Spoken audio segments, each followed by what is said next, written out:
Chers amis et compatriotes, l'art de la guerre, c'est de soumettre l'ennemi sans combat.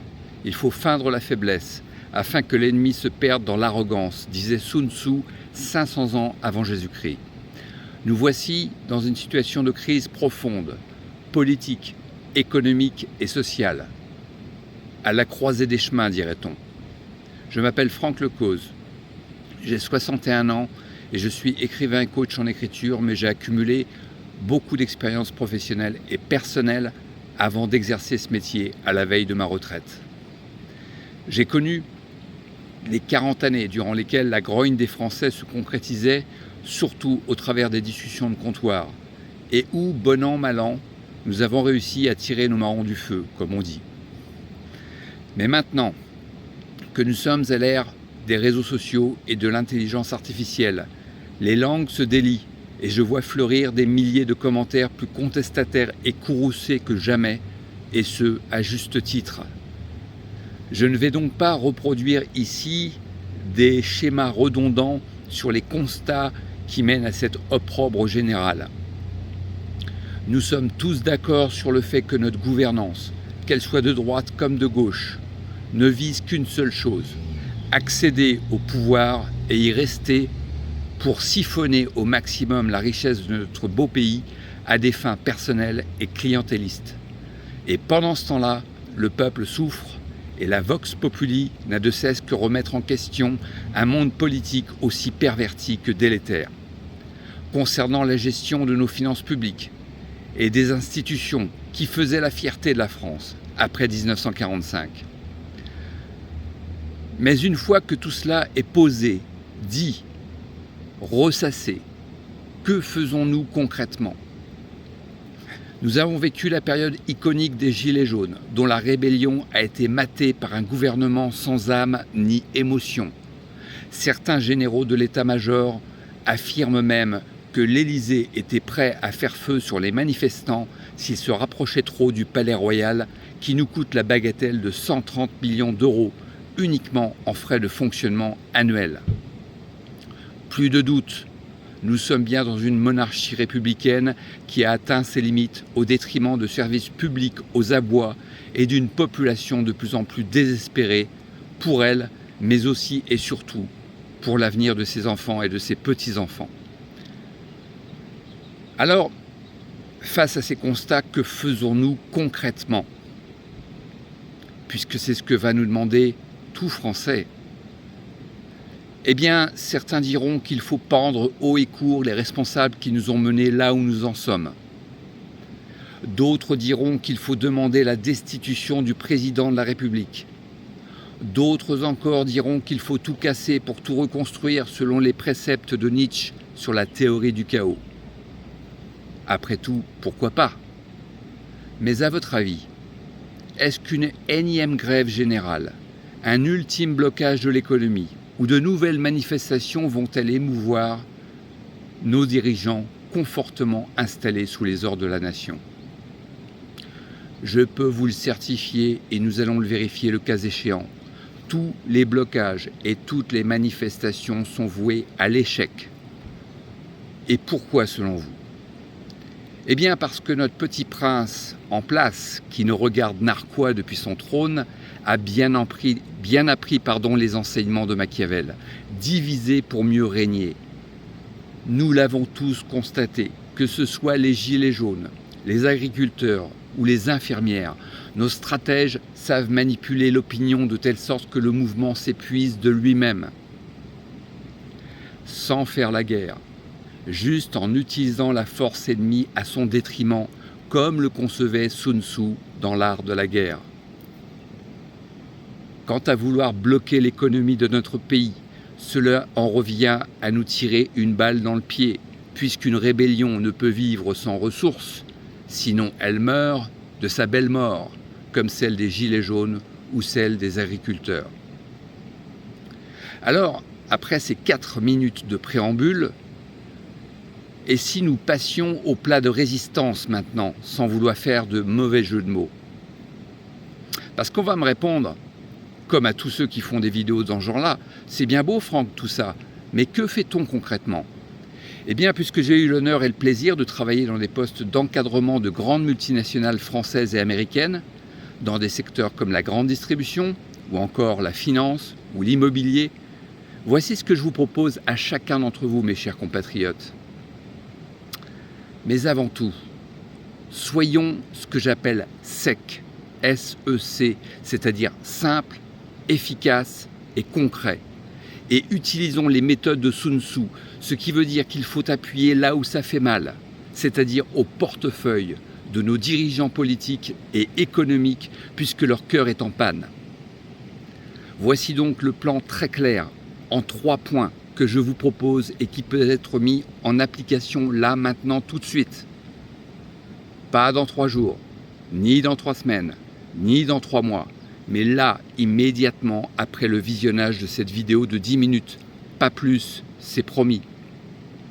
Premier point. Notre force, je vais vous le dire, c'est ça notre force. C'est ça notre force. Notre force, c'est le cash.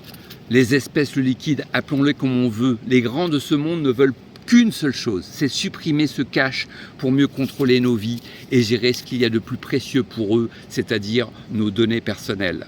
Les GAFA l'ont bien compris, ils n'ont pas de produit à vendre car le produit c'est nous. Alors, retirons massivement l'argent de nos comptes en banque et mettons cet argent sous notre matelas ou ailleurs, peu importe, durant juste 3 mois. Et vous allez voir ce qui va se passer. Vous allez très vite comprendre l'arme fatale que nous avons entre les mains, ce cash.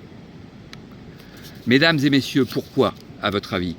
Parce que tout ce que nous allons retirer des comptes bancaires, sans forcément toucher pour l'instant à notre épargne, type assurance vie ou plan épargne retraite, c'est une masse énorme de monnaie que nos banques ne pourront plus faire fructifier sur notre dos en la plaçant sur les marchés financiers à plus de 20%, alors qu'ils nous rétribuent dans leur grande mensuétude 1,7% sur leur livret d'épargne. Quelle folie! Et ce n'est pas tout. Et c'est là que vous allez comprendre la puissance de cette stratégie, non pas d'attaque, mais d'autodéfense, ce qui est totalement différent. Le deuxième point va de pair avec le premier. Nous devons boycotter autant que faire se peut les enseignes de la grande distribution et du e-commerce, comme les GAFA. D'une part, parce que nos paiements électroniques en carte bancaire ou virement bancaire nous rendent traçables et vulnérables. Et d'autre part, parce que la matière première qui nourrit ces monstres économiques, ce sont ni plus ni moins que nos data, ces fameuses données qui constituent leur poule aux œufs d'or. Rendez-vous compte. Et enfin, le troisième point, allant de pair avec les 2 premiers, l'un ne pourront pas aller sans l'autre. Soutenons le petit commerce, les artisans et autres TPE, PME, en les payant, en les rémunérant avec ce cash, mesdames, messieurs. Et là, nous allons pouvoir tenir le siège et peser lourd dans la balance des négociations avec les instances gouvernementales. Avez-vous compris le cercle vertueux de cette stratégie gagnante en 3 actes? Pas de violence, pas de sang versé, pas de confrontation directe, juste l'art de faire la guerre sans combattre, en restant alignés et forts, tous ensemble. Alors, un rapide calcul permet de réaliser l'impact d'une telle stratégie, juste avec ça. Nous sommes 68 millions de Français et si nous enlevons les personnes vulnérables ou fragiles, comme les enfants ou certaines personnes âgées, nous pouvons facilement tabler sur 50 millions d'âmes. Imaginez la puissance de choc que nous représentons tous ensemble. Si chacun d'entre nous retire ne serait-ce que 1 000 € de ses comptes bancaires sur 3 mois, c'est-à-dire là immédiatement, septembre, octobre, novembre, soit un peu plus de 300 € par mois et par personne, cela représente 50 milliards d'euros qui ne travailleront plus pour les banques et qui ne seront plus productifs de données précieuses pour ces entités supranationales. Avez-vous bien entendu, 50 milliards d'euros détournés du système traditionnel en seulement 3 mois. Et je suis sûr que si certains n'ont pas les moyens de retirer tout cet argent, d'autres pourront disposer de sommes bien plus élevées. Alors voilà pourquoi nous pouvons partir sur cette hypothèse moyenne et raisonnable. Vous rendez-vous compte, 50 milliards d'euros en 3 mois, chers compatriotes. Vous rendez-vous compte de ce que cela représente? Même notre Premier ministre, M. Bayrou, n'a pas réussi à les trouver durant son mandat flash. C'est dire. Ce cash, mes amis, je vous le remonte de nouveau parce qu'il est à nous. C'est notre force tranquille, c'est notre airbag face à l'animosité de ces prédateurs financiers qui n'ont que faire de nos familles et de nos états d'âme. Avez-vous déjà perçu une once d'humanité dans le regard gris-acier de notre président Macron? Non, bien entendu, car ces gens-là n'ont pas de cœur. Et le seul mal que nous pouvons leur faire est de toucher à ce qui remplace leur cœur, c'est-à-dire leur portefeuille. Si vous avez compris ça, vous allez gagner la guerre, nous allons la gagner ensemble, sans la faire. Si vous voulez toucher le système en plein cœur sans violence, ni blessure pour vos enfants, ni vous-même, ne dites plus « je », mais dites « nous », car nous ensemble, nous pouvons gagner avec cette simple méthode, simple, efficace et concrète, retirer 1 000 € dans les jours qui viennent. Si jamais cette vidéo disparaît, comme par enchantement, ou si on s'en prend à moi ou à l'un de mes proches, c'est que cet enregistrement doit être la preuve irréfutable que l'on aura cherché à me faire taire.